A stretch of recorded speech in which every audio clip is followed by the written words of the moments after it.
All right. I'd like to thank everyone for joining us again for the third installment of our fall 2021 Tennessee Master Beef Producer Program webinar series. Like we do each time, I'll go through a few basic introductions here, and then I'll introduce our speaker, and we'll turn it over to her for this evening. So the one thing I always like to remind everybody about, there's a couple of things. Hopefully you guys are becoming pros at this now, but if you'd like to ask questions of the speaker, you can type those into the Q&A box. It'll look something like you see on your screen now. This is just an example, screenshots of what you might see in your Q&A box. And you can type questions related to the discussion tonight in there. If you have some technical questions, you can type those in the chat box as well, and we'll communicate with you. Courtney Carter, Beef Program Coordinator for the Animal Science Department, will be helping us. Just realized I didn't introduce myself. I'm Justin Reinhardt, Extension Beef Cattle Specialist with the University of Tennessee Animal Science Department. So Courtney and I will both be helping host tonight as Dr. Mason gives her talk. But if you have a question for Dr. Mason, type it in the Q&A. I'll moderate that as we go along and see if I can answer some of those. And I'll sort of curate a list of questions that I'll ask Katie as we get to the end. And she and I'll have some discussion about that and try to get your questions answered. You'll also have an opportunity to interact this evening, have interactive questions that'll pop up. Courtney will be managing those. So whenever Katie reaches a point in her talk to ask you guys a question, it should pop up on your screen and look something like this example to show here. Likely there'll all be multiple choice. You'll be able to choose your answer and then hit submit. And whenever Courtney ends the polling, then it'll provide the results in percentages, the way you answered. And then Dr. Mason can use that to kind of direct her talk or give her some input as she goes along. So with that, I'd like to introduce Dr. Katie Mason. She's our Extension Beef Cattle Nutrition Specialist at the University of Tennessee Animal Science Department. And she comes to us by way of Georgia and Alabama by training, ABAC for undergraduate, and then Auburn University. What am I supposed to say, Katie? Is it University of Auburn University? I almost accidentally said it the right way the first time. I usually try to do it opposite just for Lou, and that messes me up because I try to do it on purpose the wrong way for him. But Dr. Mason was trained in forage nutrition systems at Auburn University and by a really good specialist there at Auburn. And we are sure glad to have her here at the University of Tennessee, answering all your needs and questions for beef cattle nutrition. So with that, Katie, I'll turn it over to you and let you take it away. All right, that sounds great. Thanks, Justin. I'm going to go ahead and get everything pulled up here.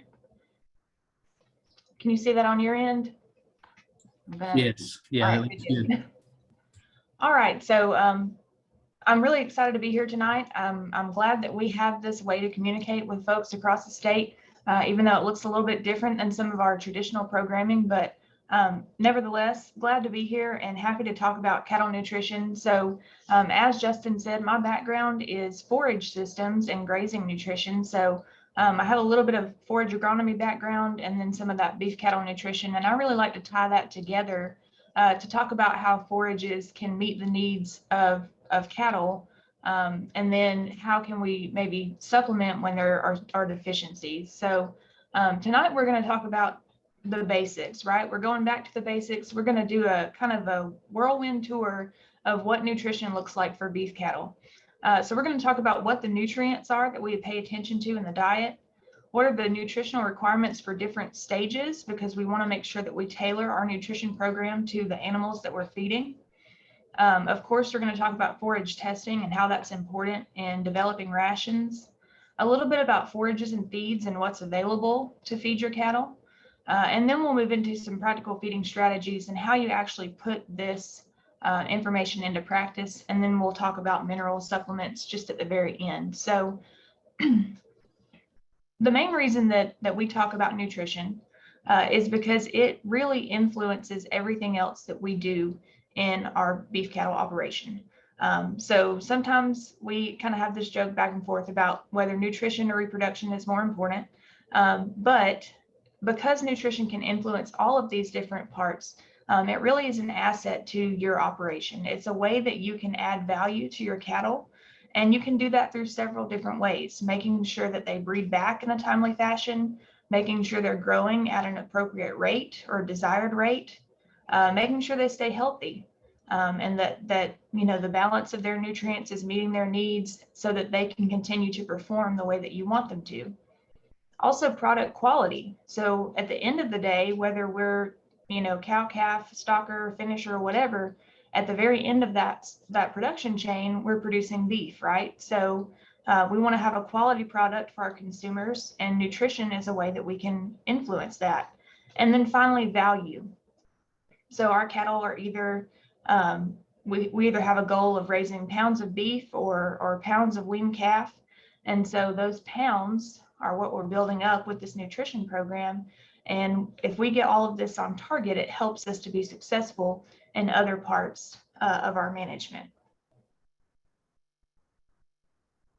So I always like to set some goals when I start talking to people about nutrition, kind of what is the reason that we're focused on this. And so just from strictly just about nutrition itself, and this is for all of us, right? Not just animals, or not just our cattle, but giving the body what it needs to do what it needs to do.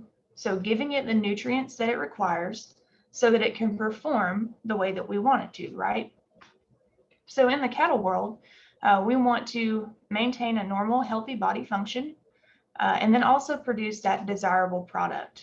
And that product, again, looks different depending on what our operation goals are, but essentially just meeting those nutrient needs, whatever they are for that stage of cattle or class of cattle, and then producing that product at the end of the day. So the way that we meet cattle nutrition requirements here in the Southeast especially, but also just all over the place that we're raising cattle, is to make the best and most efficient use of our forages. So cattle are designed to eat grass, and we're going to talk about their digestive system here in a minute, but we want to really utilize those forages, and that's a way that we can add value to forages in a way that we can produce a product that we can consume and get nutrition from. So we can't utilize forages to get energy the way that cattle can. And because we have an abundance of forage, especially in the Southeast, then we can utilize that to meet the needs of our cattle most of the year. And so we want to make sure that we use proper grazing management practices to do that. And that's a whole separate, can be a whole separate talk on how to do that. But of course, we want to manage our grazing. We want to know what we're feeding. So during the times of the year that maybe we're feeding hay, making sure that we're testing that hay so that we know exactly what the nutrients are that are available in that hay. And then finally, matching forages to the needs of our cattle and the supplement as needed. So you'll see I have a little pie chart there, and most of the diet is going to be forage, whether it's grazed or hay. And then just a small piece of that really needs to be supplemental feed, because we want to try to meet their needs as much as we can with that forage base. So when we're thinking about the beef industry, we can break it down into several classes of animals. And so we have different goals for those animals because of what they're producing. So our cow-calf producer, and this is mainly where I focus my talk, is to raise a calf and breed back in a timely manner so that we can continue that yearly calving cycle. For our replacement heifers, we're going to develop them a little bit differently than we're going to treat our mature cows. So we're getting them ready to be bred. And that can be the first time that they're bred or even the second time that they're bred. We want to really focus and pinpoint their nutrition so that they are of appropriate size and maturity to be able to be bred. And we can get them bred back so that they can maintain that same calving interval as our mature cows do. For our bulls, we're going to be developing those with different needs. They're going to be larger, especially once we have a fully mature bull. We're going to have to meet the needs of that bull and really increase the amount of feed that we would feed another animal that may be smaller. And then, of course, our stocker cattle, we're wanting to let them gain weight and eventually sell them as a uniform lot. So we want to sell a lot load or a truckload of animals that are all similar in size and weight. And so we need to make sure that their nutrition is on target to be able to meet the rate of gain that we're looking for. And so all of these goals are going to require different levels of nutrients because of just the physiology of these different animals. So we're going to talk about these nutrients: energy, protein, water, vitamins, and minerals. We're going to break down kind of what those are and why they're important. It's always important to talk about the cost of feed. A lot of times I get calls that are, well, feed is expensive, and that's true. And that's something, unfortunately, that I'm not able to change or influence. But what I can do is help you to be strategic or precise in the way that you approach your feeding strategy. Because feed costs make up a majority, 40 to 60% of total costs for a cow-calf operation, we want to make sure that we're really trying to target exactly what our animals need without overfeeding, but also without compromising their productivity. And so we've got to really be strategic and know what we're feeding and how much in order to be the most efficient that we can. And so not only is it those direct feed costs, but overhead costs, right? If we're trying to house cattle on pasture, then we're going to have plenty of land to carry the number of animals that we have there. And then maintaining that pasture, whatever that looks like for you. And so that's going to be kind of maybe not a daily cost, but it is something that over time is being maintained on a day-to-day basis. So we have that overhead cost, and then we also have direct costs. So these are going to be the actual feed that we deliver, the labor that it takes to do that. And so we have to think about all of these parts and how they work together to go and impact our profitability and our bottom line, and make sure that we're being as efficient as we can. So I focus on this word a lot, optimize. And when I teach my students in beef production, I have them focus on the same word, because there's always a trade-off. There's going to be a trade-off between performance and the amount of feed that we give an animal, or the amount that we're willing to spend and the production that we get out of that animal. And so we really have to find the place that works in our operation where we're optimizing production, or the level of performance that we're getting, and efficiency. And that can be in terms of amount of feed or the cost that it takes. And so we don't want to maximize one or the other. There's going to be that balance there. And we have to figure out what that looks like on an individual operation basis. So it's always important to take into consideration the economics if you're developing rations, making sure that you're utilizing feeds that are cost efficient, but also actually meeting the needs of your cattle, and then finding that level of performance that you're looking for without just dumping all of the money into that. And so there's got to be that balance between the two. Let's break down the nutrients. I had that list of nutrients up there and how their requirements are different for each of our classes of cattle. So one that we often don't think about as a nutrient, maybe we just kind of take it for granted as being there, is water.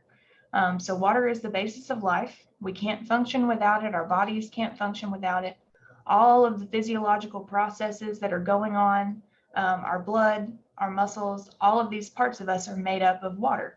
And so in order for bodies to grow, for mature cows to lactate, for excretion of nutrients through feces and urine, and then even some evaporation or cooling, all of these require water so that they can take place.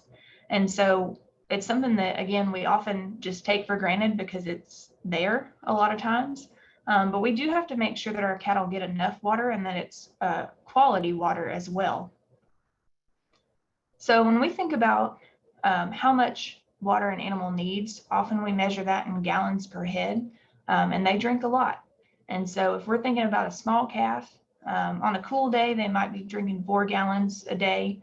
And then as it gets hot up in the summer, they're going to, double that amount of water. So they're going to be drinking a lot more during the hot temperatures, just like we would. And then as their body weight gets larger, so we have a 1,000-pound steer, they're going to be drinking nearly double of what that small calf is drinking. And then our mature cows, eventually they'll start to kind of level off as they reach that mature body weight. But the big things I want you to think about here are size of your animals and how much water they require, but also temperature and environmental factors and how that can really influence how much water they need. And again, just like us in the summer, we want to have plenty of water, plenty of liquid to keep us cool and make sure that we're hydrated. So that's the same with our cattle. And another thing to remember is making sure that it's quality water. And so I don't have it in here, but really focusing on making sure that if you're pumping water or bringing water to a place for cattle to drink out of a trough or a waterer, making sure that it stays clean, that it's cleaned out often, it's not growing algae or anything else. And then especially in our ponds, making sure that we limit access or fence off ponds, and that's going to really give us the best shot at having good water quality. And I know that it takes a lot of investment to set up a watering system. So there are ways that you can utilize pond water and maybe just make it a little bit less accessible to your cattle and make sure that it maintains as much quality as it can, because that's going to directly influence how much those animals will drink. All right, let's talk about energy. Energy can kind of be an abstract concept. It's not something that we can directly measure necessarily. And so we have to utilize other measurements and kind of take a total of those to figure out how much energy is available in a feedstuff. And so when we think about energy as a concept, it's the capacity to do work and it's fuel for the body. So when we're feeling tired and hangry, if you will, I get hangry a lot. And so if you need something, you get a pick-me-up, you get a snack or something to eat, often that makes you feel better. You're ready to go again. You're ready to do something else. And so getting that energy from feed is really going to be important. One, just to fuel the body for maintenance, but also then to have the body perform whatever we're asking for, whether that's gain, lactation, pregnancy, and the like. And so in most of our feeds, energy is going to be provided in the largest quantity. So this is going to be kind of the main nutrient that we look at. And we have to look at the energy requirement by the animal, so how much they have to consume, and then the energy value of the feed itself, and then decide how much of that feed we need to provide to make sure we're meeting those needs. So just to relate this to fuel, again, we're saying the energy is fuel for the body, right? So we can think about as an octane number in fuel increases, similarly to how the energy value of the feed increases, then there's going to be essentially more energy for that animal to use. And so we may look at a feed that's 50% TDN or total digestible nutrients, and then we may look at one that's 70%. And so there's going to be a pretty big difference there in the amount of energy that that feed provides and the types of animals that we may need to feed it to. And so we can measure energy a couple different ways. I mainly focus on total digestible nutrients because, again, I focus on cow-calf operations and really maintaining a cow. And so TDN tends to work well in that situation, but net energy is another way that we can measure energy in feed or energy that's needed for performance. And that net energy is broken down into different portions. So it's broken down into maintenance, gain, lactation, and so we can really start to be precise in the way that we meet those energy needs. And when I use those, I'm typically thinking of growing cattle, so our stockers and even finishing cattle, and really dialing in on that amount of net energy for gain for those animals. So just like it's named, total digestible nutrients, this is essentially the amount of digestible energy that's in a feed. And because we're not directly measuring that energy, then we're taking an estimate of the amount of fiber, protein, fat, and sugar that are in a feedstuff or a forage that are going to be used by the animal, and we kind of add those together. And so essentially we have energy that goes into the body, so consume some sort of feed or forage. And there's going to be a part of that that's digested. and then some of that energy that is utilized by the body, and some of that energy that is lost through excretion or gas or other ways. And so that amount that we capture is going to be that total digestible nutrient portion. And so for net energy, again, I said that these were broken down into kind of different components. There's a maintenance requirement for our animals. And so net energy for maintenance is basically going to be the amount of energy in the diet that is needed just for that animal to be there, to stand there and be a cow, essentially, right? So just for it to maintain just normal bodily functions, we're going to have that net energy for maintenance requirement. And when we think about the net energy for maintenance value of a feed, it's an indicator of how much of that feed or forage that the cattle can consume. And I'm going to show you an example later of what that looks like in terms of percent of body weight and how much an animal can consume of a certain forage. And so these animals have to consume enough of that net energy for maintenance before they can do anything else. So before they can grow, lactate, reproduce, they have to meet that maintenance requirement. Their body is going to take care of itself first before it puts energy into something else. And then once they get above that amount of energy, then that extra energy can be used for other things. And so when we think about net energy for gain, then we can target a desired level of growth. Maybe it's 2 pounds a day for our stocker cattle. And so we can formulate a diet that supports that level of growth based on the net energy for gain that's in that diet itself. All right, moving on to protein. So that kind of wraps up energy and the different ways that we measure it. Protein is going to be a major component of muscle, hair, hooves, skin, internal organs, basically the parts that are not water, right? The solid parts are going to be protein. And so from a beef production standpoint, we're producing protein for humans to eat, but we're also producing protein for our rumen microbes. And so there are a lot of different components to this protein metabolism that we can talk about. So when we're thinking about either requirements or the amount of protein in a feed, a lot of times we think about it as crude protein. And basically what that is just a measurement of the nitrogen that is in a feed.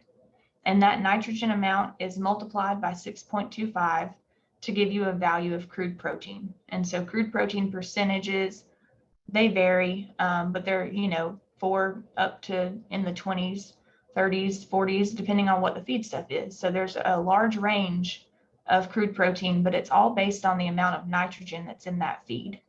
And so where that number comes from, if you're curious why 6.25, then all proteins are made up of nitrogen compounds, and they contain about 16% nitrogen itself. And so if we take 100% of that protein divided by 16% nitrogen, that gives us that 6.25 value. And so it's a way that we can kind of backtrack to that crude protein value based on the amount of nitrogen that's in a feed. So my first question here, Courtney, whenever you're ready. Yep. Okay, just launched question 1, just a true or false question.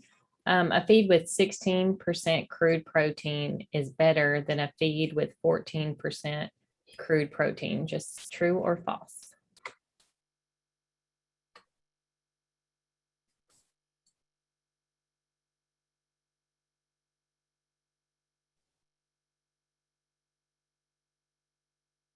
Probably about 10 more seconds if you want to log true or false.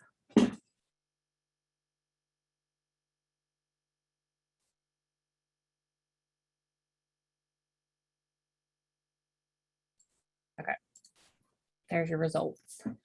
All right, good deal. So 70% said true and 30% said false. All right, so let's talk about the answer to that question. And I'll admit, it may have been a little bit of a trick question. So the question was, is 16% crude protein better than 14% crude protein? And first, the answer to that is our common extension answer. It depends, right? Whatever the deficiency is that we're meeting is really going to influence the answer to that question. But the point that I wanted to make was often protein gets a little bit more credit than it deserves when we're thinking about feeds. And so we'll hear things like, this feed's better because it's higher in protein, or this can't be a nutritional problem because I feed a 16% crude protein pellet. But there are a lot of kind of different layers to that, right? How much are you feeding them? If you're feeding them 16% crude protein, but you're only feeding them 2 pounds a day of that feed, is that meeting their actual needs?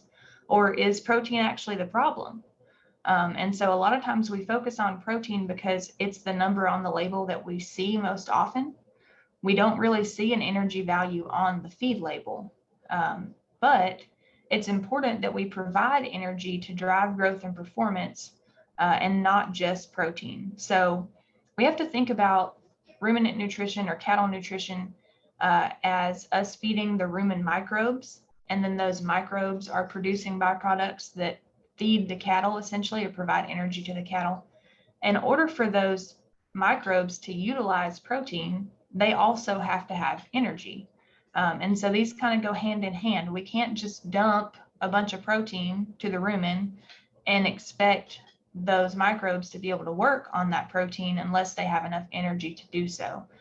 So I just wanted you to think about kind of focusing on both of those. And again, it's hard because energy is not on a feed tag, but think about how we want to, really approach this protein and energy balance to make sure that we're really providing what those microbes need so that they can function well.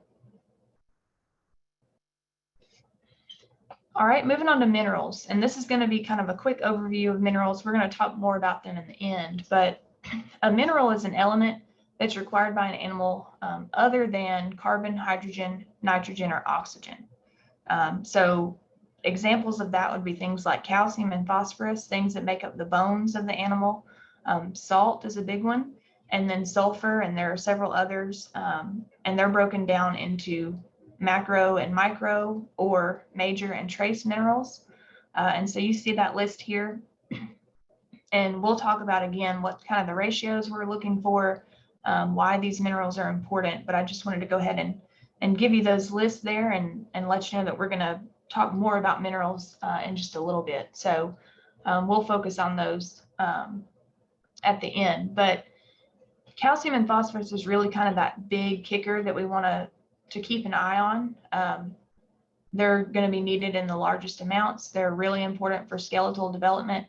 And so we want to make sure that we have the proper ratio of calcium to phosphorus in the diet. So ideally we would have something like a 1-to-1 or a 1.5-to-1 ratio. It can range anywhere from 1-to-1 up to 4-to-1. And so it's really going to depend on what is being provided in the diet, and mainly thinking about diets that have high phosphorus, like grain-based or corn-based diets, making sure that we go back and provide enough calcium in those situations. So that's just one thing to keep in mind when it comes to our complete minerals. All right, vitamins. So these are pretty, small in terms of the amount that are required, but they are vital, and they're mostly obtained from the diet. So often we don't have to go in and make a separate vitamin supplement. A lot of times vitamins are either included in the mineral supplement, or they're largely obtained from what the animal is already eating. And so we know that vitamins help with growth. They're antioxidants. They can help the immune system. And a lot of times we just think about them as supporting a healthy body. Like we tell our kids to eat their vegetables, right? Vegetables have a lot of vitamins in them. And so overall, they just support the health of that animal. So there are a couple different ways that we categorize vitamins. One is water soluble, and that's going to be our B vitamins and our vitamin C. And so our microbes in the rumen can actually make those water soluble vitamins. And so that's why we see B12 being a big component of beef, and that can be produced by those microbes. And so we don't necessarily have to focus as much on those in terms of providing them in the diet. For our fat-soluble vitamins, that's going to be A, D, E, and K. And these are not stored very long in the body, but they're usually adequate in the diet. So as long as an animal is consuming feed every day or forages every day, they're typically going to get enough of these vitamins.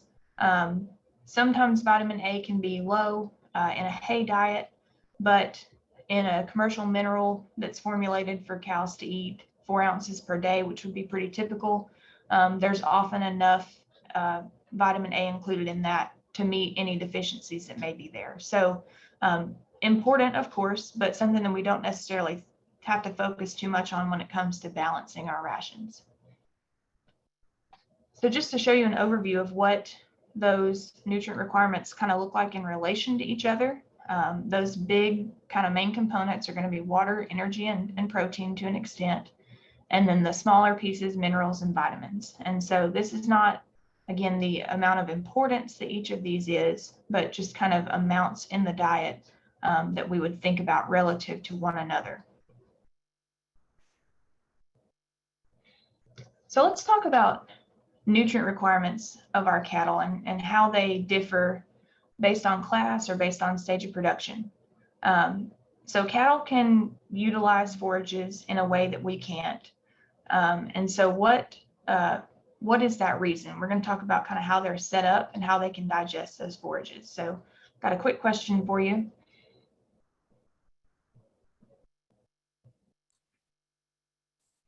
Sorry, I was typing out an answer to someone. Question 2, based on their digestive system, cattle are considered hindgut fermenters, ruminants, monogastrics, or pseudoruminants. This is the test to see if you've been paying attention to me talking. I've given this answer a couple times, right? So. Katie, I usually tell a joke during one of the questions, but I thought you could tell that story about the producer that called you with the cow that lost its tail. Lost. I remember. Hang on. I swear Justin told me it was you. Oh, okay. I got it. No, I got it. I remember now. But if you want to tell that on the next question. Yes, on the next one. There's your results. Most everyone's listening to you. All right. Yeah. Keeping most people paying attention. So good. So ruminants. All right. So let's talk about the way the ruminant digestive system is set up. And you can see that pretty well illustrated here. And we're going to just break that down a little bit further. So beef cattle are ruminants, and most of you got that. And humans are monogastrics. So the difference would be that beef cattle have a specialized digestive system. It's kind of broken into different compartments, and it allows them to use forages to provide basic nutrients to that animal. And so the way that these stomachs kind of differ from one another, our simple stomach, that's going to be what a human has. And you can see the esophagus comes down and just goes directly into the stomach. And that's where the food is going to be broken down and digested. There's going to be acid in the stomach, and that's going to help to break down the food. And then muscle that moves that food on down the digestive system. And so that's pretty quick in terms of how fast our food moves in relation to how long it stays in the rumen. So a complex stomach, or what a ruminant has, is a stomach that's broken into 4 chambers or 4 compartments. Those are the reticulum, the rumen, the omasum, and the abomasum. And this figure shows kind of how forages and feeds move through those different parts of the stomach, or the rumen. So you start here with the esophagus. You can see it coming in kind of from the right, and feed is taken in very quickly, feed and forage, and it's swallowed and goes into the rumen. And it spends some time there with microbes starting to work on the fiber components of that forage. And then at some point, it will be pushed back up into the mouth and rechewed, and then swallowed again, until finally that amount of feed, whatever amount it is or whatever part it is, can then go on to the next portion, which is going to be the omasum. So I kind of skipped the reticulum there. It works in conjunction with the rumen, to move food around and form contractions. And so it's not a fully separate pouch from the rumen, but it is there. And then it helps to push food into the omasum. And in the omasum, a lot of the water is removed, and then it's filtered into really small particles into the abomasum. And that abomasum is what is similar to our true stomach. So that's where the acid is found in a ruminant stomach. And that's really where the chemical breakdown of components starts. And then, of course, it moves on to the small intestine and goes out just like it would in a monogastric system. So this picture kind of shows the inside of what the rumen looks like, and it sort of looks like shag carpet here. And these are all sacs of the rumen. It's pretty big, so it can hold, up to 50 gallons nearly, depending on the size of the animal. And so all of these little finger-like projections are papillae. And what that does is that increases the surface area of the rumen so that nutrients can be absorbed through the rumen wall in order for cattle to make use of them. So when a forage enters the rumen, it's broken down by microbes. Those microbes will produce volatile fatty acids, and those volatile fatty acids are absorbed through the rumen wall by the cow so that they can derive energy from that. And so having that increased surface area makes sure that they can make the most efficient use of those volatile fatty acids. So anaerobic fermentation occurs in the rumen, and that means there's no oxygen there. And so the fermentation occurs because of the billions, millions, and billions of bacteria, protozoa, and fungi that are in the rumen. And there's going to be different species of those, and they will shift depending on the difference in the diet, whether it's a grain-based diet or a forage-based diet, but there are just a lot of them. And they can even provide some protein as well as they're kind of flushed through the system after they've broken down the forages. So rumination, I mentioned this a second ago, they'll push food back up into their mouth and chew it again. And most of you know that is chewing their cud, right? We'll see cows sitting, under the shade tree, laying under the shade tree and just chewing. Maybe they haven't actually gone and grazed right away, but they're re-chewing that feed that's already been swallowed one time. And so they're going to need physically effective fiber in order to do this. So whenever we're thinking about how we formulate a diet, we want to make sure that we're providing enough long stem or moderate stem forage to make this rumination occur. And the reason that that's important is because as they ruminate or as they re-chew their food, they're producing more saliva, and that saliva buffers the acidity in the rumen. So you'll remember I said that microbes produce volatile fatty acids, and those acids are going to decrease the pH of the rumen. But as they continue to chew their forage throughout the day and swallow more saliva, then that will stabilize that pH in the rumen. So it keeps it from going too acidic, and then we get resulting cases of acidosis. So especially in high grain-based diets, we still want to make sure that we're providing some amount of physically effective fiber so that we can continue to buffer that rumen system. All right, so what are the factors that influence nutritional needs? So there are different ways that we can look at this. Animal age is going to be a big one. So that's going to be correlated with their weight, right, for at least some amount of time. Class, are we developing heifers? Are we developing bulls? Do we have a mature brood cow? And then what is their stage of production? So in terms of our brood cow, she's going to go through a cycle of different needs based on where she is in her reproduction cycle. So whether she's lactating or she's dry and pregnant, there's going to be different needs there.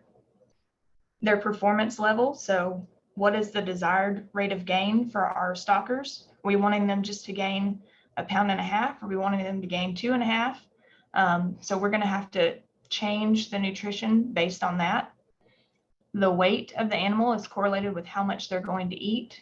And then, of course, environmental factors can influence that as well. So a big one is colder temperatures can really increase the amount of energy that an animal needs just to stay warm and maintain its body functions. And then if we're asking them to perform on top of that, gain or lactate or anything else, they're really going to need a lot more energy for that. So I mentioned that energy is kind of broken down into maintenance and then sort of anything after that. So just for that cow to be out there and for her body just to keep her alive, she's going to have a maintenance requirement. And then if she's lactating, she'll meet her lactation requirement. If it's a growing animal, they'll grow.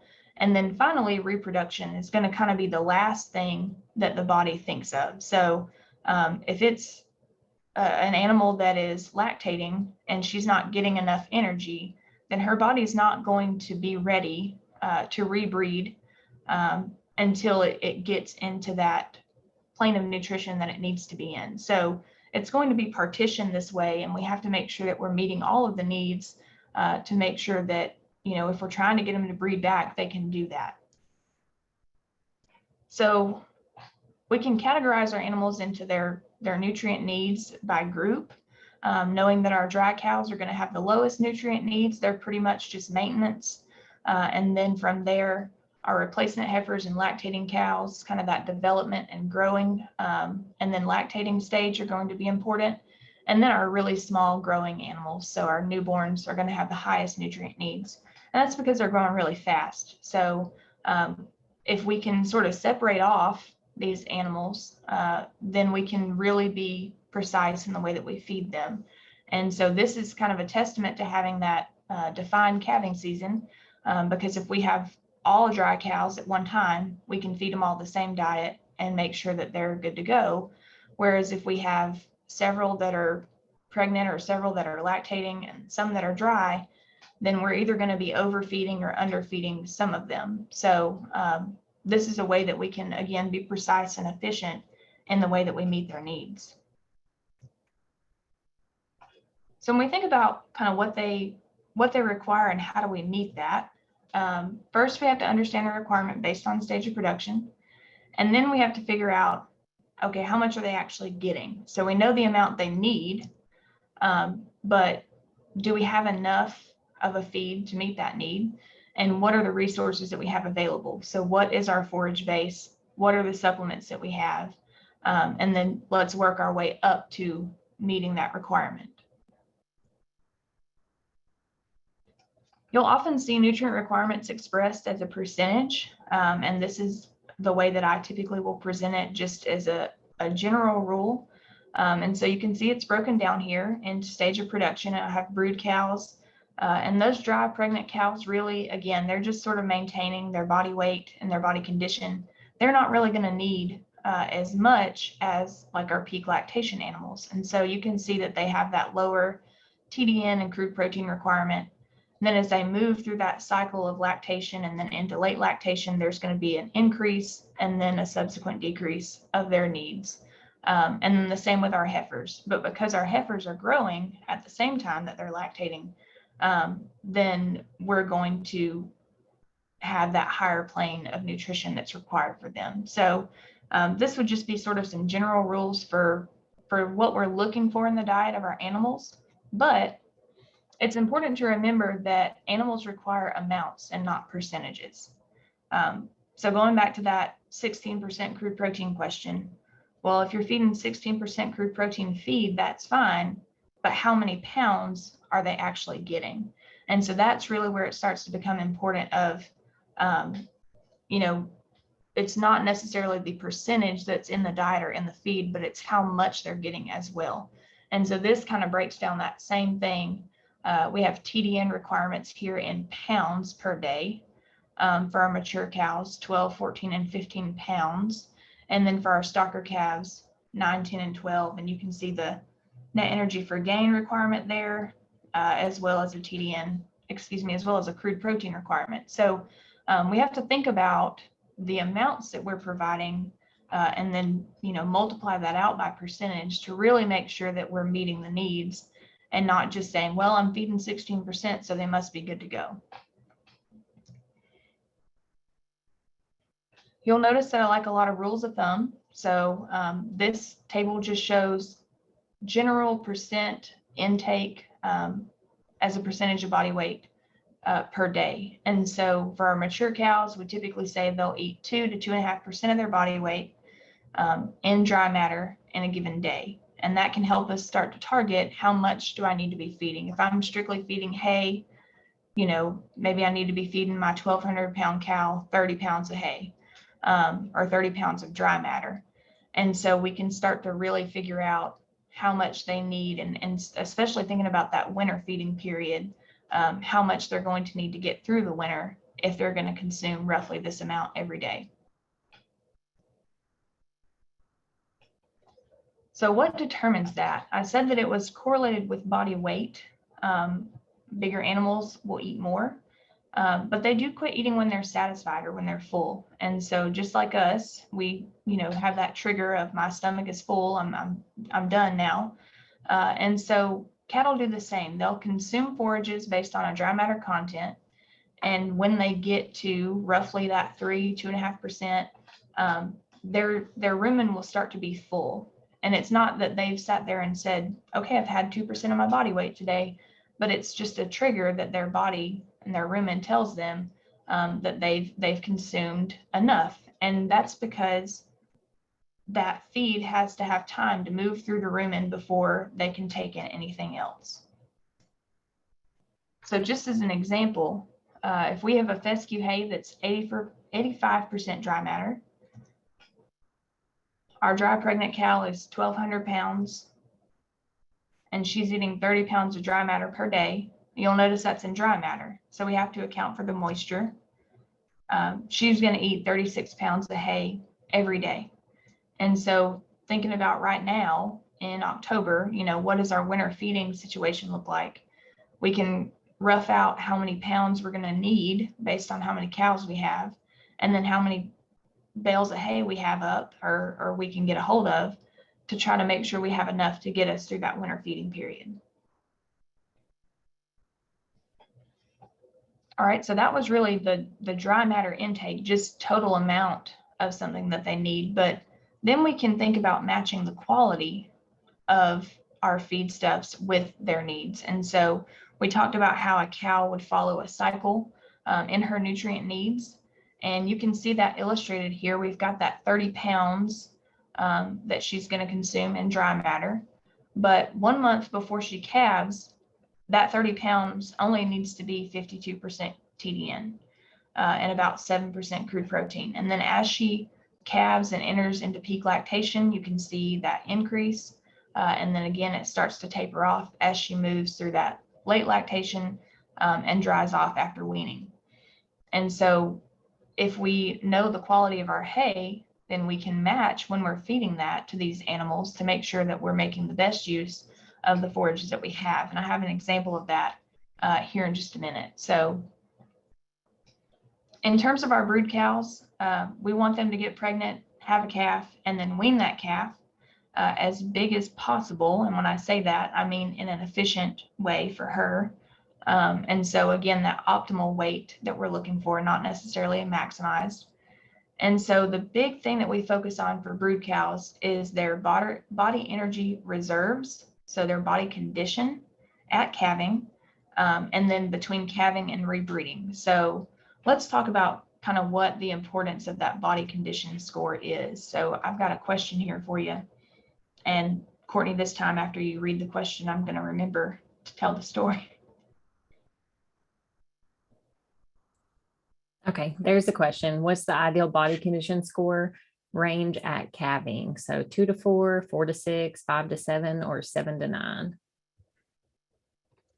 All right, while y'all are answering that, so Courtney mentioned that I got a phone call from a producer who was having trouble with his cows losing their tails. And so we talked about cattle health and nutrition and fescue, and there were a lot of different things that, could have been the reason for that. But we were trying to figure out what he could do with her because she just wasn't performing that well. And of course, she had lost her tail. So we decided that he would need to wholesale her because he couldn't retail her. What else? I wish there was audience laughter. You need like a laugh track, Courtney. Yeah. All All right. I'm Well, sure. I love that one. All right. I can't take credit for that joke, but it is a good one. So you should tell your friends that one. It's a good cow joke. But good job. It looks like the majority are right there. That 5 to 7 is what I was looking for. So let's talk about what those body conditions look like and kind of what they mean too. So we're looking for that 5 to 7 range on a scale of 1 to 9. So 1 is going to be emaciated, extremely poor, and 9 is going to be very fat.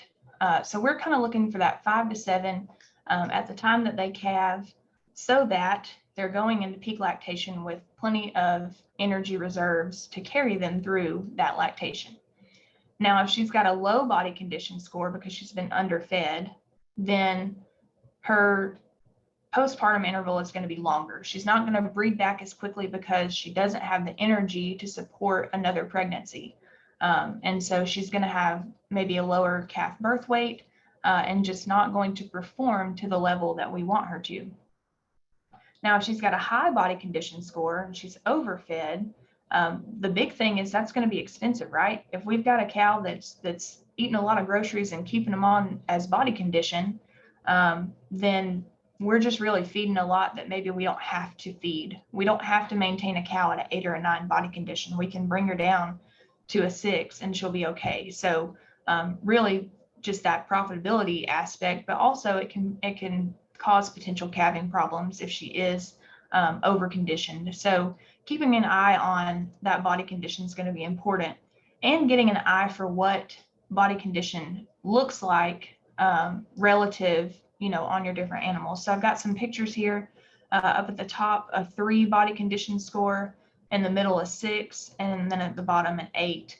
And those are kind of, they're different animals. It's hard to obviously capture the same animal in different body conditions maybe, but just get an eye for what if a good 6 looks like or a good 5 looks like, and then start to maybe change your nutrition plan from there. If you see that they're low in their body condition, maybe we need to step it up.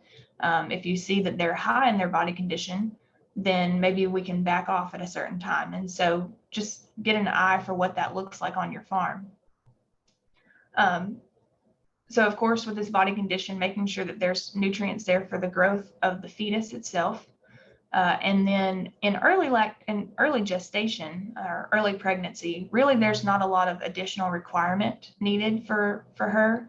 But really in late gestation is when it starts to pick up. So as that fetus starts to grow very rapidly, then her nutrient requirements are going to be high so that she can meet the needs of that fetus as well.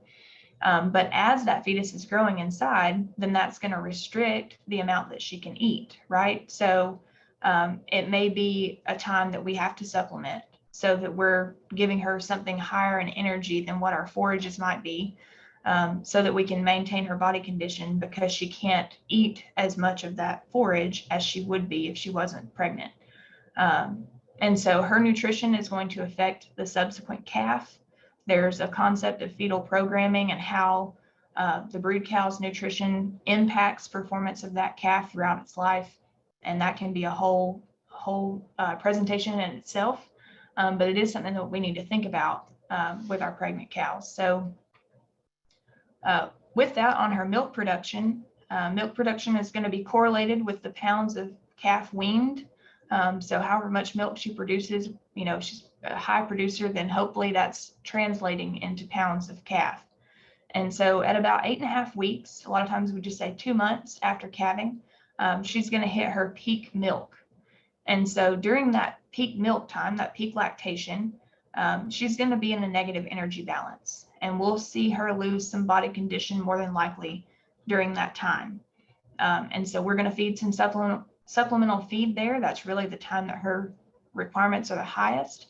We're going to keep an eye out for grass tetany, making sure that she's got plenty of magnesium in her diet, and that's going to be in the form of a high magnesium mineral. And then milk fever as well, making sure she's got that calcium ratio in the diet. So really paying attention during this peak lactation time to the energy that we're providing as well as the minerals. Now these two charts, they look like there's a lot going on, but just to break them down a little bit, essentially this shows the energy requirements for a brood cow, or the protein there on the bottom, based on her months since calving. And what I really want you to see, one, is that there is a difference in these maintenance, growth, lactation requirements. So at different times in her cycle, she's going to have a different partitioning of energy, but really that both of these, energy and protein, follow exactly her calving cycle. And I know I've said that a few times, but really just making sure that we can focus during the times that she has high requirements, and then maybe, we can save a little bit here on our supplemental feed during the times that she has lower requirements. So what that looks like for replacement heifers, their goal is going to be to grow and become pregnant. So we're going to develop them differently than we're treating a mature cow, because they've got to grow their self, but then also we want them to become pregnant and grow that fetus. And so we'll feed them in a way that promotes puberty, and we want them to be between 55 and 65% of their mature body weight at the time they're bred the first time. And then by the time they calve, 80 to 85%. And so you can see there that by the time they've calved the first time, they're still not actually a full grown mature cow. And so that second time we breed her back, we really have to focus on making sure that her nutrition is on point, because she's still growing, and we're trying to get her to breed back so that she can keep up with the rest of the cows in our herd. So if we underfeed these heifers, they're not going to grow as well. This could delay puberty and keep the time that she calves from being on target with what we're wanting.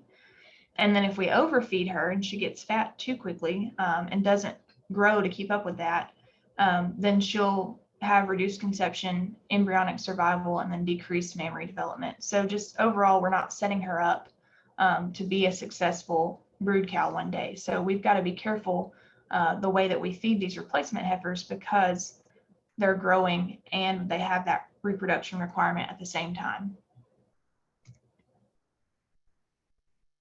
All right, you can see this looks a little bit different than that brood cow, right? So the brood cow had a cycle already established, but this replacement heifer curve is a little bit different. So it kind of increases over time since conception. This is not since calving.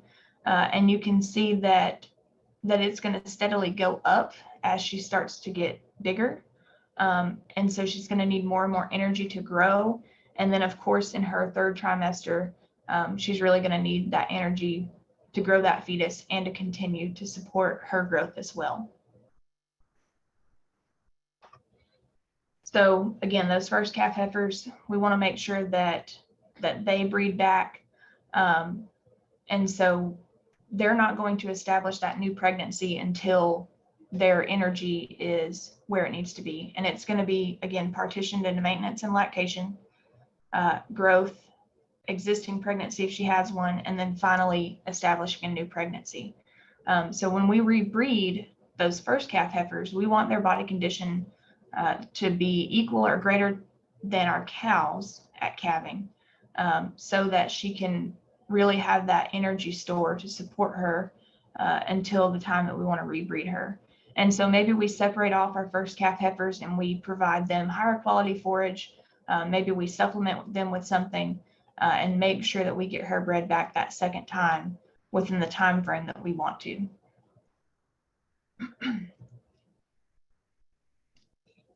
So that leads into forage testing. So if you hear me give any presentation, you will hear me talk about forage testing. And I've got a couple of questions here back to back for you.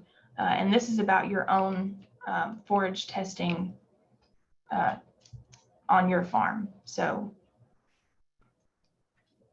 just real simple, have you tested the hay that you plan to feed out this winter? Yes or no? So just trying to get an idea of who's hay testing out there? Oh, yeah. Probably just about 5 more seconds. Just real simple, yes or no. I think we got most everyone.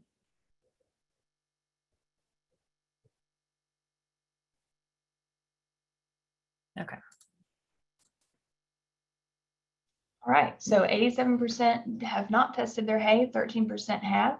All right, so there's a follow-up question to that. And there may not be, all of the answers here, but what is the reason if you don't test your hay that you might not?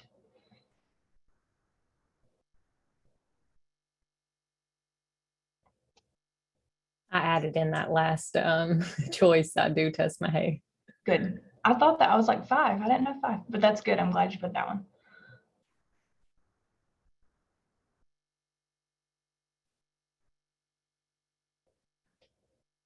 About 10 more seconds. Just if you don't test your hay, why? And there are, other reasons out there. I just tried to get some general ideas here. So, yeah. All right, sharing with you. All right, so a good mix here. Not sure what a hay test is, not sure how to use the results. Some people may think that it's not worth the time that it takes or the money. So we're going to break that down a little bit. What hay testing is, and then how do you actually use those numbers? So, and I always forget to advance my slides there.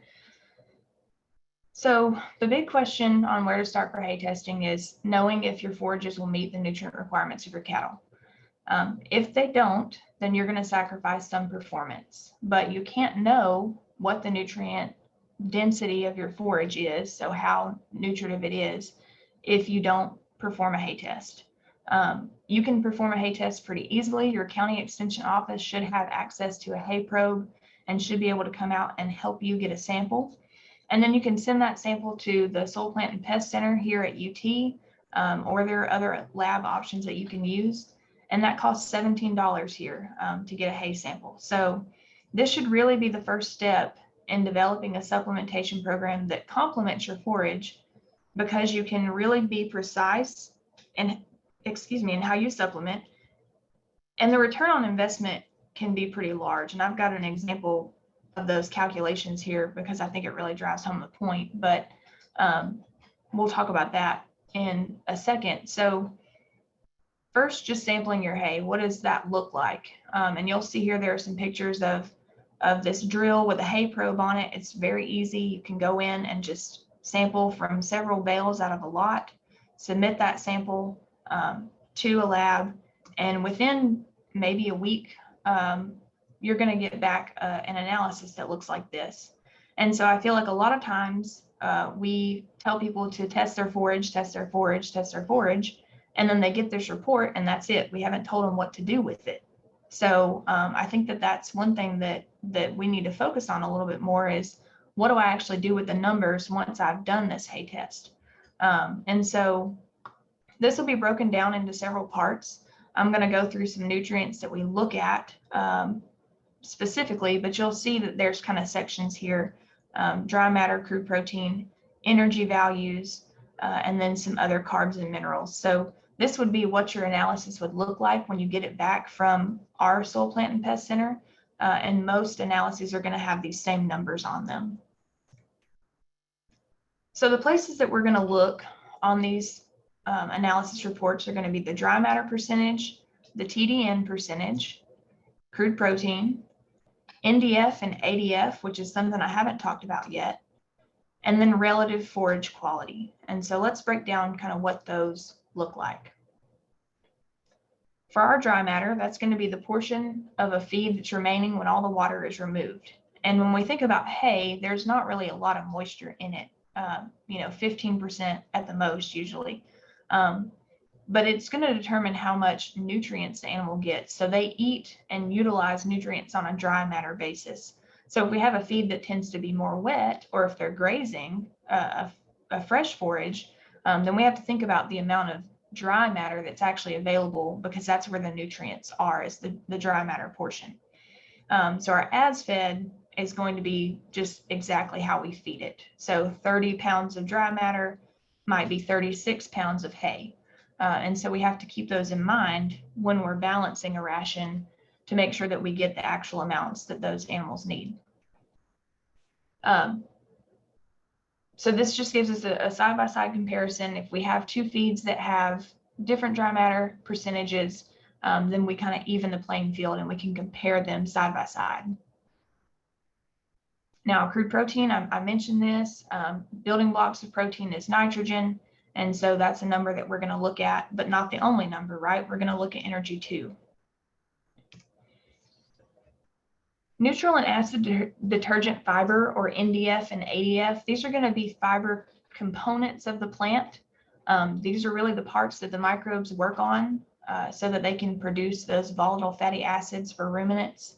And so NDF, or neutral detergent fiber, is related to intake. So it's directly inversely related. So if there's a greater amount of NDF, the animal can eat less of that hay or forage than a sample that might have a lower number of NDF.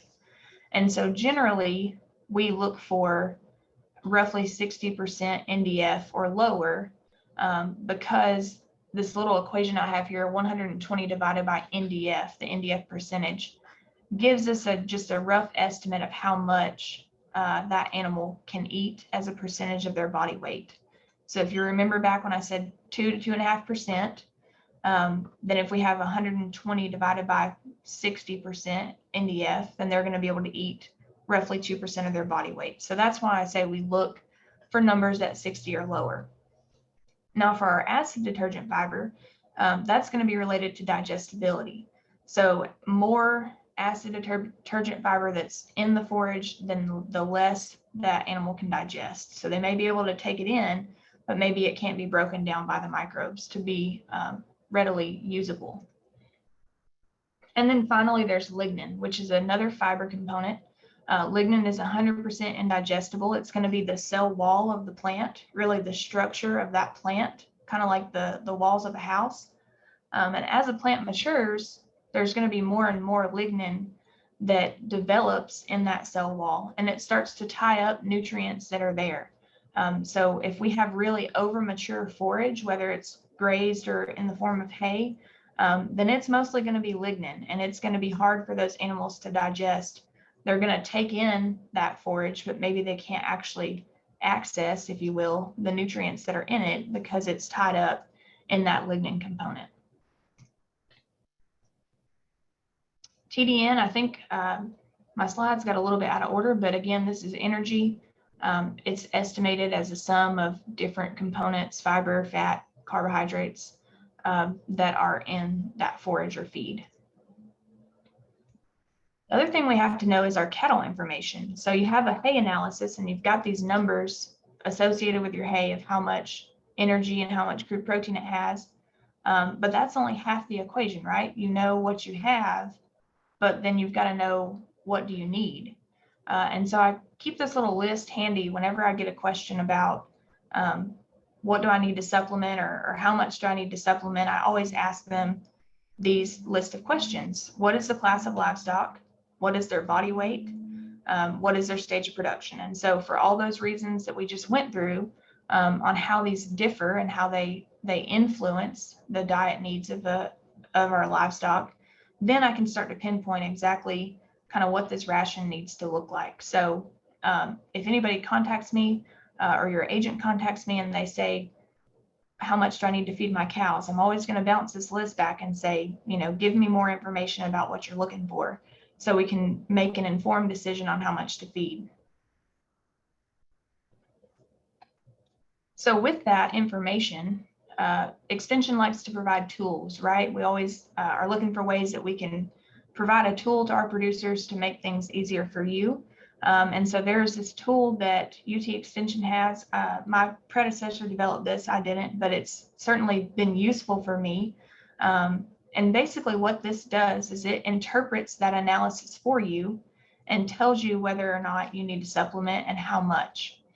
And so you can see in the middle of this picture, there's an area where you can go in and put the values from your analysis report. So you can enter those values in: dry matter, ash, crude protein, TDN, and net energy. You'll go in and select the cattle information. So what is the stage of production for these cows? This is for beef breeding females. So what's the stage of production for these cows? How much do they weigh roughly?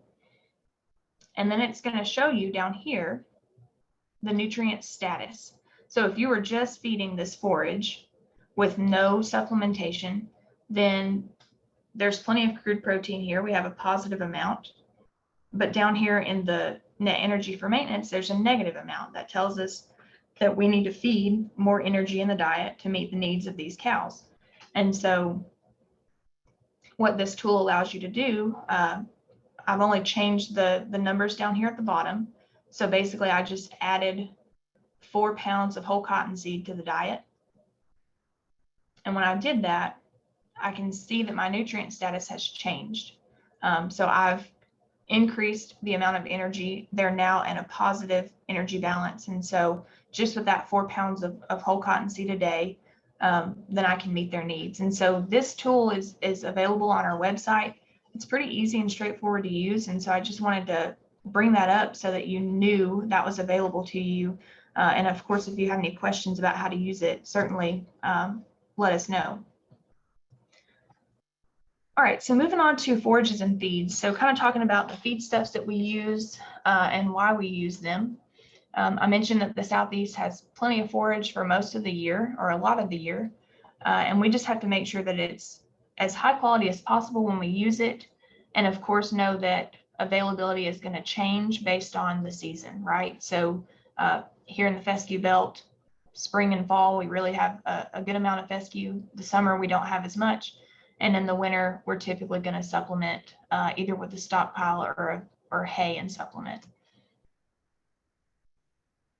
So most of the year, so most of the production cycle for the cow herd, forages can meet the nutrient requirements. And I have this broken down here into different types of grasses, warm season perennials, warm season annuals, and so on.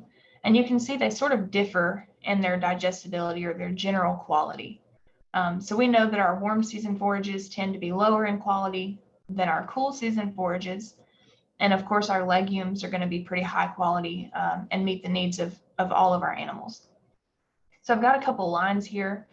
This top line, this top dash line is a 450-pound steer. This middle line is a lactating beef cow, and this bottom line is a dry pregnant cow. And so where that line is in relation to the orange block shows us that for our dry cows, pretty much all these forages are going to meet their needs. For our lactating cows, maybe our warm season perennials are not going to, but the other forages will. And so again, here in Tennessee, we've mostly got a cool season perennial forage base. We're going to do a good job most of the year meeting their requirements. So let's go ahead and look at our next question.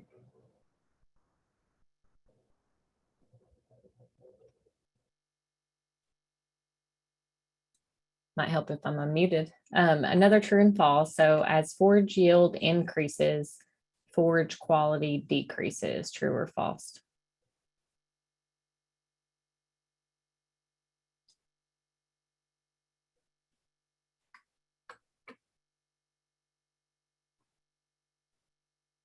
So again, as forage yield increases, forage quality decreases, true or false?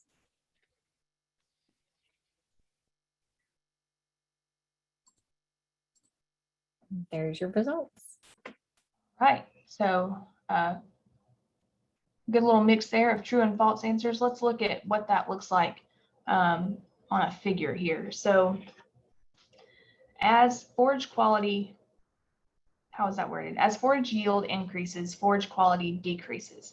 And so that is illustrated here in this figure. So as our yield increases, we get more forage growing, then the quality is going to decline as that forage becomes reproductive. And so we want to maintain our forage in this vegetative growth stage when it's going to be the most optimal quality and also optimal yield. And so when we're thinking about cutting hay or even grazing, really trying to manage that forage in the place where we're balancing both of those things.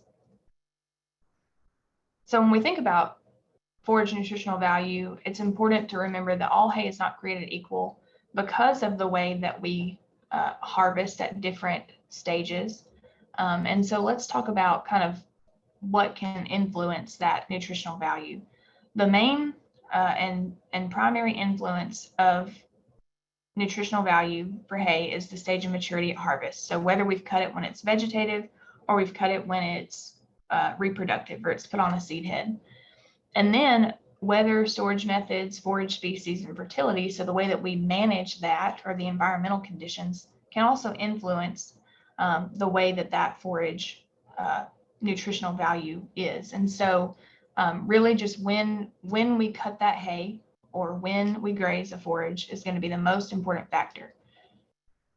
And so I'm going to go through some of these a little bit more quickly because I feel like I'm going to run out of time. Thinking about forage quality, I said that as the forage gets more mature, it puts on that lignin. It starts to develop more fiber components, and it becomes harder for those microbes to digest. And so you can see here in this top figure that this is part of the cell wall that is not digested. And then as it starts to be digested by microbes, you can see that it's starting to break down. And so if there's a lot of lignin, if that forage is over mature, then that breakdown can't occur from those microbes. So when I get that question, do I need to supplement? Then, I have this answer of, well, it depends on your hay quality. But if somebody tells me that they have hay that looks pretty good, I can't really compare that to this stage of production and their needs, right? So if they just say, well, my hay looks good, I cut it at the right time and it's green and it's, doesn't have any weeds in it, then it's hard for me to tell if your hay is going to need supplement with it because I don't have any numbers to compare it to. But if I get a hay test, and you can see that up here in the top, I have a 62% TDN versus a 52, then I have some values to compare to the requirements, and then I can start to answer that question in a more informed way. So this is really what that hay analysis can tell you the answer to. It can tell you for sure if you need to supplement. And so we're going to move through this example pretty fast, but basically what we're doing is we're comparing 3 forages. So I'm going to call A a low quality, B a moderate quality, and C a high quality forage. And so that's based on just their levels of TDN and crude protein. And we're going to talk about how these forages meet the needs of our cattle, and then how we might supplement them if they don't. So first we have to think about, can they eat enough? And I mentioned that net energy for maintenance is going to be a predictor of voluntary forage intake. So you can see that here on the bottom, as our forage energy content decreases, so as there's less energy in that forage, then they're going to be able to eat less of that forage. And so we want to make sure that they're not getting full on just fiber alone, but not actually able to get any of the nutrients that are maybe tied up in that fiber. So that's where we want to start, is looking at that net energy for maintenance. And then again, this just shows the inverse of that. But comparing the 3 forages that we have, that low quality forage, they're only going to be able to eat about 1.5% of their body weight. And then as we move up to forage B, that moderate quality, they can eat a little bit more. And then our forage C, a pretty high quality forage, then they're going to be able to eat plenty to meet their dry matter intake. So the example I have is, let's focus on cows. And I've showed you this figure, what their energy requirements are throughout their cycle. Same with their protein. So let's compare that to what the energy status is eating each of these forages. So we've got forage A here. Forage A was our low quality. This line that's energy status here on 0, this tells us that she's in an equilibrium. She doesn't have extra and she doesn't have too little. And then this blue line just shows us what the energy status is. And you'll see that it's sort of an inverse of that cycle, because at this peak lactation period, she's in a negative energy balance. She doesn't have enough energy. And then as she moves into weaning and dry, maybe she's got more energy. And so this low quality forage for the majority of the year is not meeting her needs. For the majority of the year, she's in a negative energy status. Same with crude protein. So maybe during especially these peak lactation times, we're going to go in and supplement with corn, dry distillers grains, corn gluten feed. There are a lot of different options here to meet that need. Now you'll see that this line shifted down. So we've got our moderate quality forage here, and our equilibrium line shifted down. Our energy status line shifted up, meaning that only during that time of peak lactation is she really needing some form of supplement. But the rest of the time, because we have a more moderate quality forage, her needs are going to be met. So maybe we only have to feed her 3 pounds of supplement rather than 6.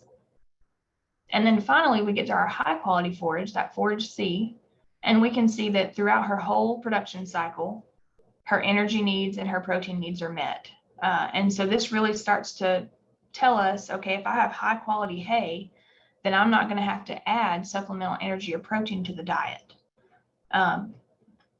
So to drive home that point of why we want to know that hay quality and how that translates to our ration balancing, UGA Master Cattle Producers, similar program to this one, were asked to guess the quality of hay samples when they submitted them, and then submit that sample for analysis. And they compared their estimates of crude protein and energy to what they actually got on their analysis. And so what this found was that 83% of producers underestimated crude protein and they overestimated TDN. So if you remember back to the protein energy discussion, they think that they're not feeding enough protein, and they do think they're feeding enough energy, when in reality, it's probably the inverse. They're probably not feeding enough energy because they're overestimating how much it has. And so they estimated, for example, 60% TDN, and their analysis came back at 55%. So they underestimated by 4.5% of that TDN.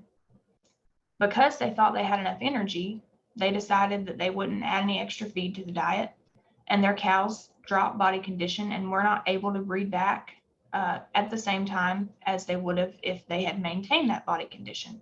So they've slipped 2 cycles. This has put them, off track for breeding back in that window that we want them to.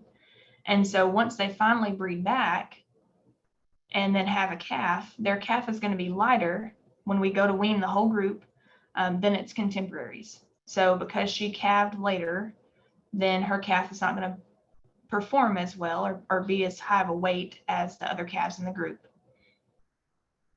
Now, if we're selling calves at $1.50 a pound, then we've lost $120 on that calf that we could have had maybe if we had fed her some supplemental feed. If only we had tested that hay and added 4 pounds of corn gluten to the diet at $190 a ton. And I will say that these prices have not been updated, so that's probably not accurate right now. But we spent $23 for 60 days to feed her. And so if we had just fed her $23 worth of feed, then we could have returned potentially that $120 on that calf that we lost. And so that's just an example. And I encourage you, if you submit a hay sample, to try to guess and just think about what your hay quality is and see what it compares with when you get that analysis back, and see if you're on target or if you're actually maybe off a little bit and how you can change that. So supplementation is just providing a feed to fill in basically a hole.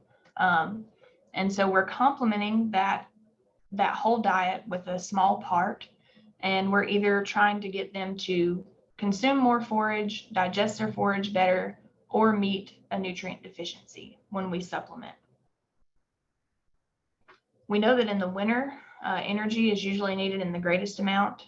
And of course, I said that that increases with cold weather and stage of production. And so there are a lot of different options on what you can feed to meet those needs. And so just some common ones that people may use: distillers grains, corn gluten feed, soybean hulls, soybean meal, and just a crude protein pellet, whatever that is, 12, 14, 16, there are a lot of options. But you can see here that there's different amounts of crude protein in a pound of each of these and different amounts of energy. And so depending on what your deficiency is, you may select one or the other to fill in that gap.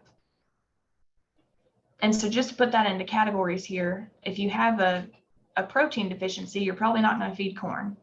And if you have an energy deficiency, then you're probably not going to feed cottonseed meal. And so being strategic in which feed stuff you choose, not just the cheapest one, to really meet the deficiency that you're looking at.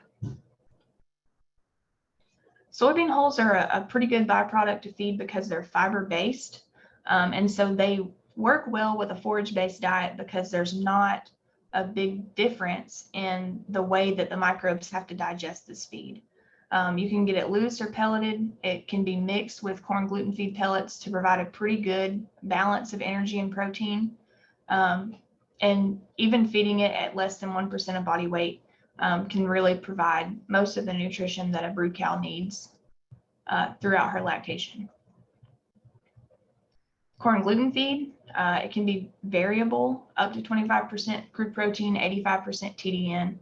And this is going to vary based on where you get the feed, when you get the feed. And so I would warn you about byproducts to know that there can be some differences every time you purchase them. Now, we can use some general values to get us pretty close, but make sure you're looking at the color and the appearance of feeds when you purchase them to make sure that hopefully they're of high quality. And for corn gluten, that's going to be when they're yellow versus a darker tan color. Paying attention to the minerals, I mentioned that corn and corn gluten feed diets are going to be low in calcium and high in phosphorus, making sure that we balance for that so that we meet that calcium need. And then again, it can be mixed with soy hulls pretty easily and make a pretty complete energy and protein supplement. Dried distillers grains are another option. These are a product of ethanol production, high in energy, pretty high in crude protein, and they're not just flat out corn. So they're a little bit different, and they can still provide that pretty good energy boost. Looking for that yellow color again and making sure that you're balancing for calcium. Corn is kind of the gold standard, right? No pun intended on gold, but kind of the standard feed stuff. But a lot of times in a forage-based system, it doesn't make sense for us just to feed straight corn. It does have a very high energy value, but it's starchy. It doesn't match a forage diet very well.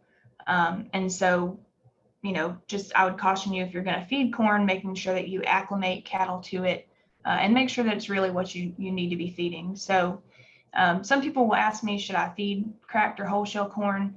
My answer is always, if it costs more to crack the corn, then no, it's not worth it. But if you can get it for, a similar price, then, it's not going to hurt to feed cracked corn. So whole shell is fine in most situations, but cracked shell is fine and maybe even beneficial in some of our growing animals.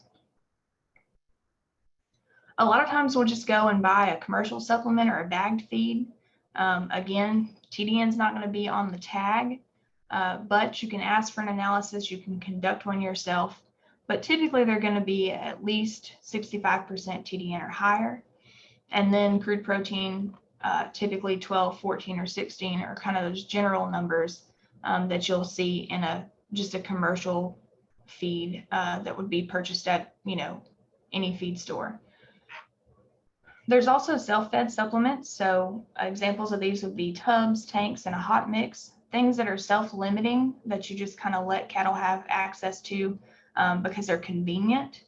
A lot of times they will contain non-protein nitrogen. So it's nitrogen that can be utilized in the rumen, but it's not directly protein.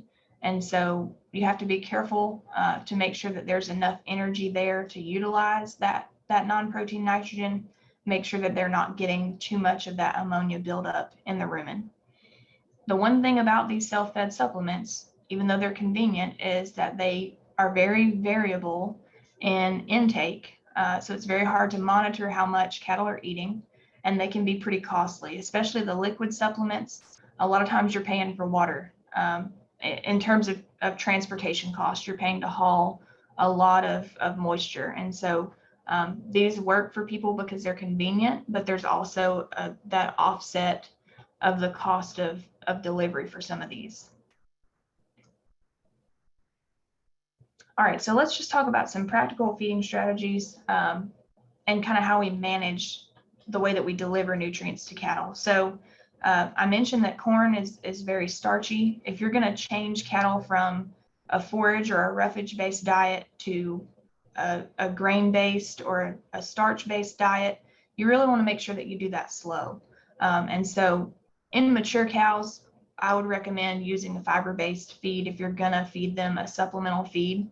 And then in some of our growing animals, if we're going to start feeding them a high corn diet, really being slow in that transition between the two, taking several weeks to get them acclimated to that diet so that they don't start to become acidotic, have too low of a pH in the rumen, and start to really negatively affect the way that they're growing. So there's not a one-size-fits-all feeding strategy for all of these operations. So you have to figure out what really works for you, and there's going to be a trade-off on your operation for, you know, maybe your time, the storage that you have available, the nutritive value of the product, whether it's available in your region. And so if there were one strategy that I could tell everyone, then I wouldn't have a job, right? But two, it wouldn't be as fun. So we want to find solutions that work for each individual, and that's going to look different based on kind of what your priorities are. If you want to have something that's convenient but costs a little bit more, then maybe a liquid feeder tub is right for you. If you want to really hone in on your cost and you don't mind spending the extra time to do that, then maybe you want to hand feed something every day. So really thinking about the bigger picture, not just the cost of the feed itself. Making sure that you're storing your hay properly. So we know that hay is a big contributor to the cost of feeding our cattle. And so if we put it up under the fence line or under the tree line at the fence, we let it get rained on and we let it sit there for a year, then we're going to have to give up a good bit of this already just when we put it out. A lot of that's going to peel off, or the cattle are going to pull it off and not eat it. And so 35% right there of our nutrients are lost because we didn't cover that hay. Now, if we cover it and leave it outside, maybe we're only going to lose 12% of those nutrients. So this is much better than just leaving it out, you know, uncovered or anything. And then finally, if we put it in a hay barn, we're going to preserve that hay really well. And so this is an opportunity for us to recapture some of that waste and that loss, and make sure that we're being efficient in the amount of hay that we feed, because we've actually saved it on that storage end. All right, and then when you feed it out, that matters too. Depending on, you know, how you feed it will influence the amount of waste that we see. And so if you give cattle constant access to hay and don't put it in a hay feeder, they're going to pull it out, they're going to lay on it, they're going to waste it, right? Trample it, do whatever. And so we want to make sure that we limit their access, either by providing just the amount that they need at a time, putting it in a hay ring, and making sure that they're not able to just kind of drag it out all over the place. Some people may use fence line feeders or controlled access where cattle can't get into the hay as much. They may unroll their hay bales, and that's going to have to be daily. So in order to keep those from being wasted or trampled on, that's a daily task. And then some people may process their bales and chop it up and deliver it that way, so that they can, you know, make sure that it's going into the bunk and not getting pulled out across the pen. Just some rough math on that. If we have a 1,200 pound cow that would typically eat one large round bale a month, and we go through these numbers of of storage loss and then feed loss when we feed it out, then we could potentially require 2 times the amount of hay that we would if we were being a little bit more judicious in the way that we provide hay and the way that we put it up. So this is a way that we can, reduce our feed bill just by making sure that we're being less wasteful in our storage and feeding methods. So this kind of wraps that up in terms of supplement, making sure that you find something that complements your forage, it matches your management style, and then kind of put those things together. You could use intake limiters, making sure that when you provide mineral, it's weatherized, potentially using feed additives like ionophores. And so really just finding a supplement that matches your goals and matches the deficiency that you're trying to meet. And so that will help us, again, to be more precise in the way that we feed.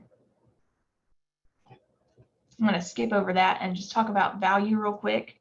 When we talk about purchasing feed, a lot of times we just focus on the cost per ton, and a lot of times we're drawn to purchase the cheaper one, right? The one that's not going to hit us in the pocketbook too hard. And so the reason that we need to take a second look at that is because our feedstuffs are not the same in terms of nutritive value.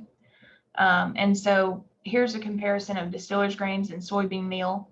And we can see that on a crude protein basis, one has 27%, and then that soybean meal has 44%.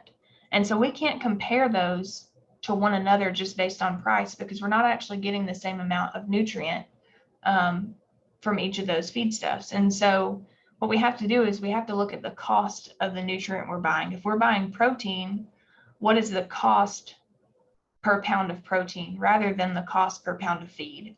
And that really helps us to make sure that we're choosing an economical option, not a cheap option, but an economical feed option. And there's another calculator on our website that can help you do that. You can go in and put the current retail cost of different feeds, and then it will give you kind of a ranking of what that looks like in terms of value. So which one is going to give you the most bang for your buck for energy, for protein, and even for dry matter. One thing that I think that we forget to focus on is labor associated with especially our winter feeding.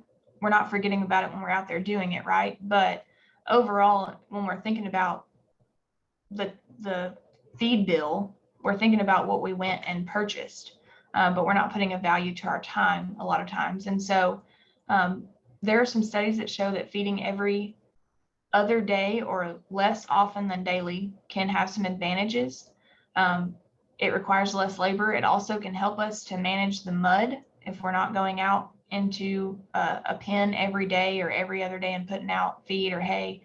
We can try to reduce the amount of mud that's built up there. But the disadvantage is that we're creating a less consistent rumen environment.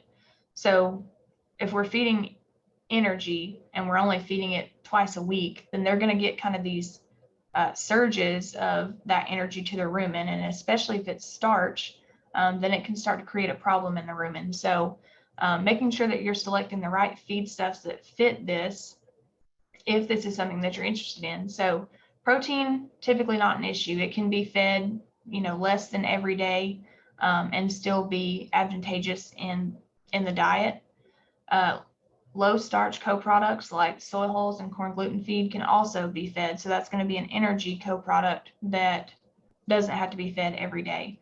So this is another way that we can reduce the amount of time that we're out there, and with that, our feed bill.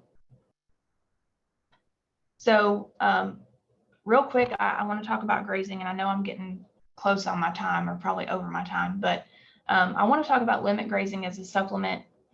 We use cool season forages here, cool season perennials mostly, but I think that there's an opportunity for us to use some cool season annuals as well, or even warm season annuals, depending on, what our calving season and our production looks like. And so I just wanted to bring up this example of Free Choice hay, so on a dry lot, and then they use different supplementation systems, corn gluten feed or limit grazing, and they grazed either 2 or 3 times a week to reduce labor, but also meet the needs of their cattle. And so kind of a conventional supplementation system, and then using grazing as a supplement. And basically what they found was that cows that limit graze, so those cows that were able to graze a high quality forage for 2 days a week, maintained a similar body condition score to those that were fed just a typical concentrate-based supplement. There wasn't a difference in grazing 2 versus 3 days. And so there's an opportunity here, again, to use high quality forages as a way to meet the needs of our cattle, and not have to go out every single day and put out hay or put out supplement. So I said that we'd finish up with minerals. Just as a reminder, there's your list of those macro minerals, the minerals that are needed in larger amounts, and then those minerals that are needed in smaller amounts over here in the micro or trace mineral side. 6 to 12% calcium is what you're typically going to look at for just the amount in a mineral supplement.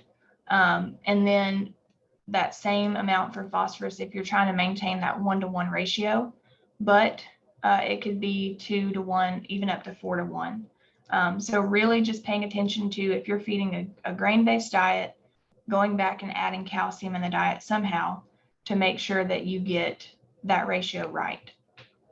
I mentioned in the winter months that there can be a problem with grass tetany, especially in our lactating cows. So during that time of year, providing a supplement that has 8 to 14% magnesium rather than 2, 3, 4% kind of in our typical minerals. And then salt. So sodium chloride, just table salt, we all know what that one is. They require salt in their diet every day. So typically our minerals are going to be 15 to 25%. And then just some smaller amounts of copper, zinc, and selenium.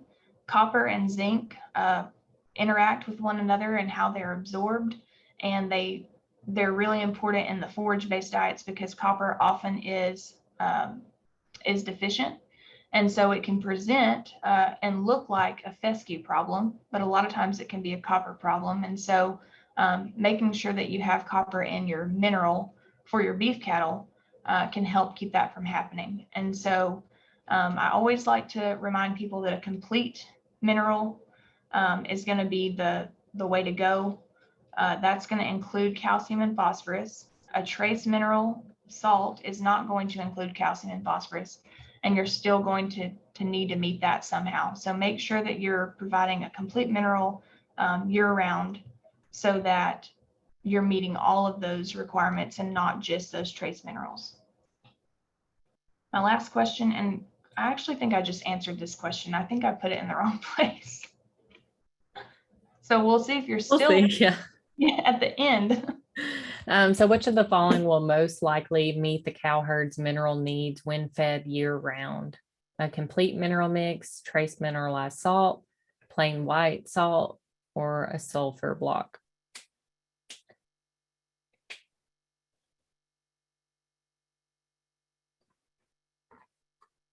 We're getting a little over on time, so if you don't get a chance to answer and I end this, it's okay.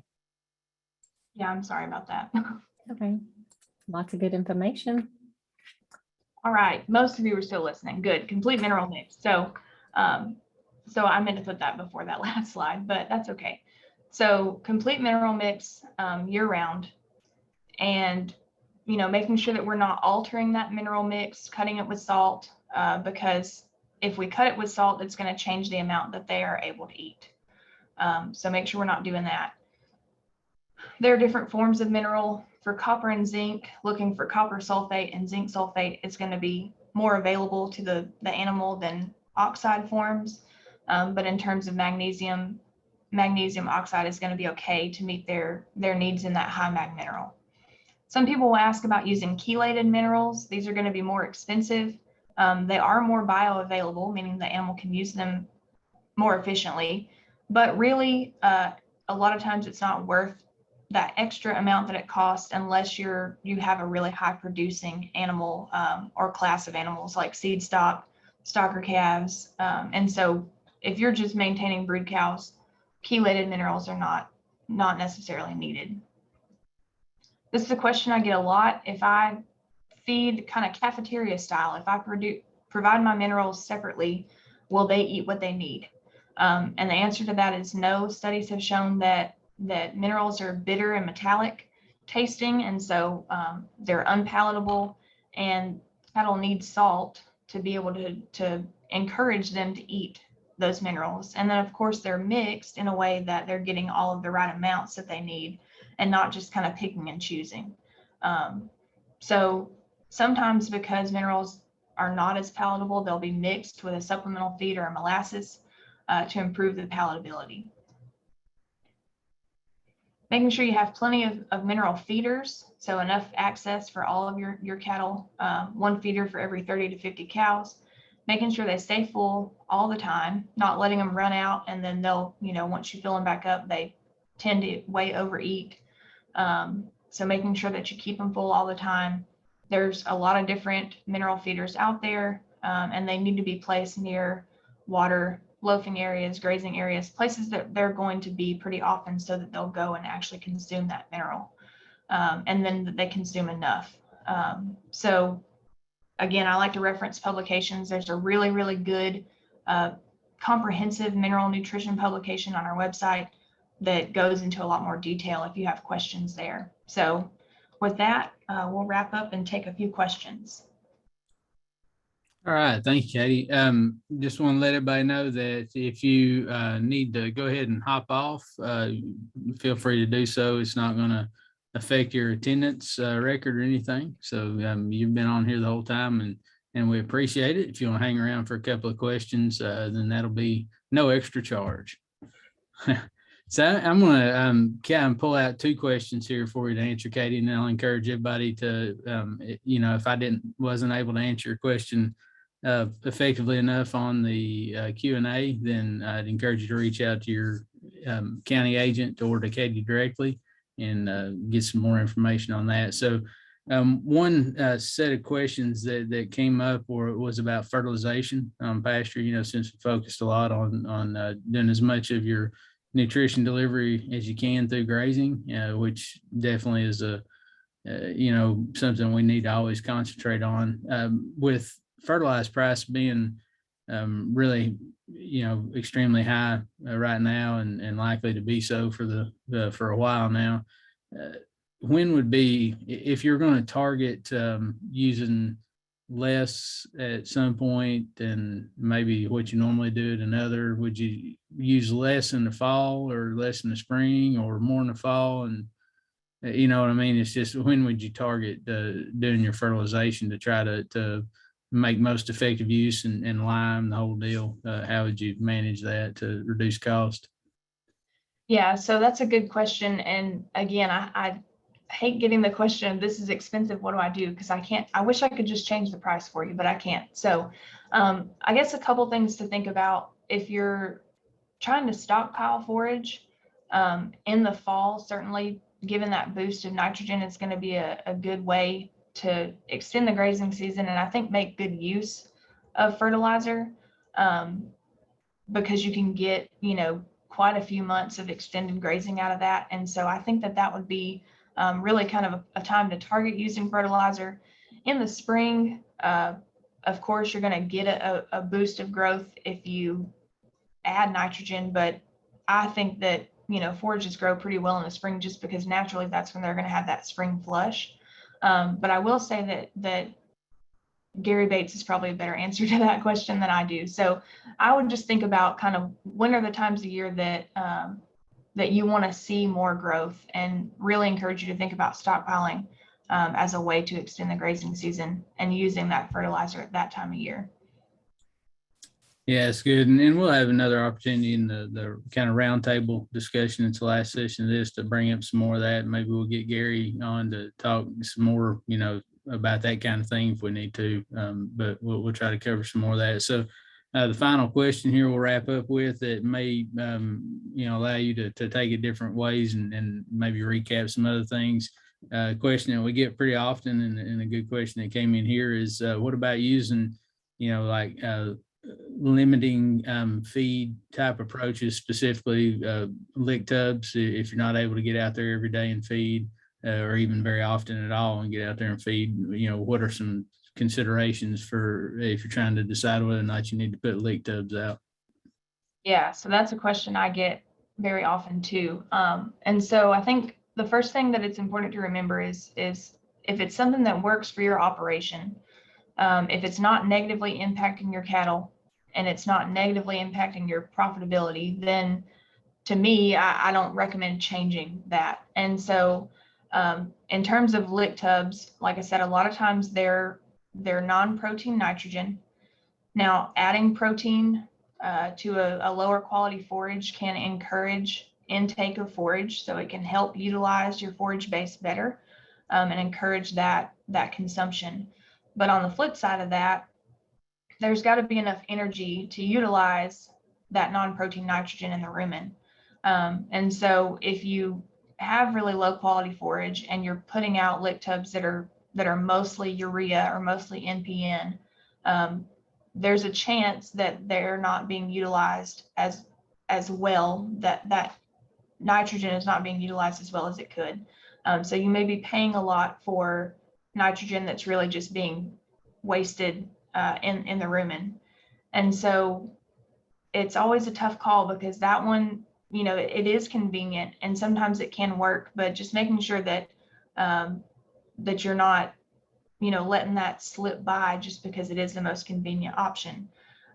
It can encourage intake, and it can provide protein, and sometimes it can provide even enough energy, especially if it has added fat. Molasses in there can also provide some of that energy. And so that's one of those things that, you have to look at kind of all the aspects, the labor, the cost of delivery, and then whether or not you can just get out there and feed or not. So. Yeah, definitely. That's definitely the way I think about it too. So I said that was going to be the last question. I do have one.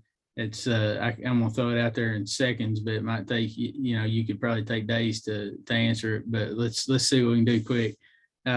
Is haylage better or dry hay? Haylage or dry hay, which is better?